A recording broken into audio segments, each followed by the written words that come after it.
I write in the newsletter that went out this morning that it is no wonder that depression rates for every age demographic have tripled with this pandemic lockdown.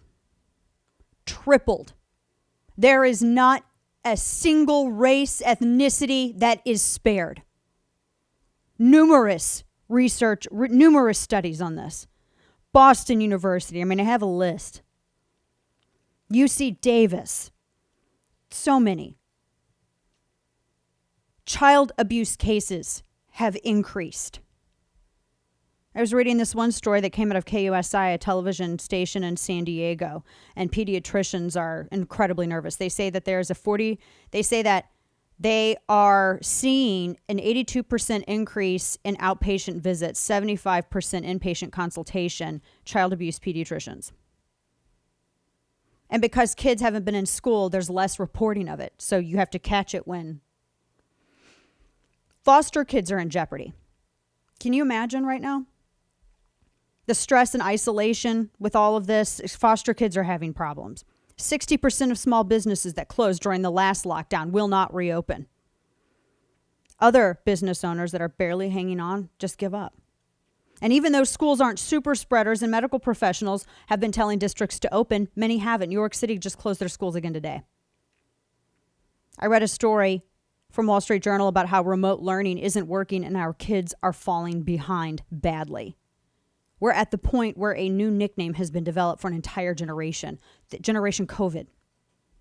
People are turning to drugs and alcohol at an unprecedented number to cope. Fatal drug overdoses have skyrocketed, and deaths from non-coronavirus health issues have climbed since the start of the last lockdown because people aren't seeking medical care for treatable illnesses. The lockdown could kill more people than the virus.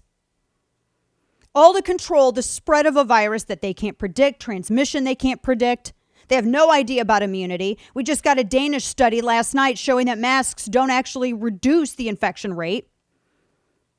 And so many of us comforted ourselves through the very dark and lonely spring and desolate summer with visions of families getting together over the holidays. And now we're told that we can't do that. Well, here's the thing. This is a virus and it's awful. But this is unlike a military battle. This is an opponent that you cannot vanquish. It is a virus. You can vaccinate against it. We can build up our immunities. But like with chickenpox and polio and every other illness before this, there is no cure. There's only prevention and acclimation. Overreaction is a lesser enemy, but an enemy nonetheless. There's a difference between reasonable concern and chicken little hysteria, and we are tired of it. And as a daughter who doesn't have a lot of her family left, I have to say, my kids are growing up faster than I can almost capture on the phone anymore. I'm not going to miss out on life. I'm not going to have my parents age out of this world, and I'm not going to lie to myself or to my kids that it's okay to miss an entire year with them. I'm not going to tell my kids that we're just going to hide out in our homes.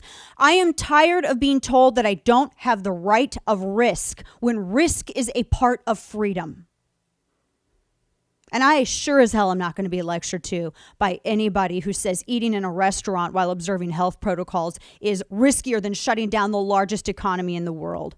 And I'm not going to be lectured to by bureaucrats who say it's riskier to reopen schools than it is to force an entire generation into lockdown for nearly a year and stunting them in every way but loneliness.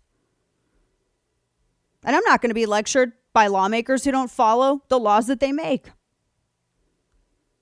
So I'm going to host my family for Thanksgiving, and I'm going to continue living as a free and responsible American with the liberty that my family has taken bullets for and mine shards for and bled for until the day that our government wants to stage a modernized version of 1776.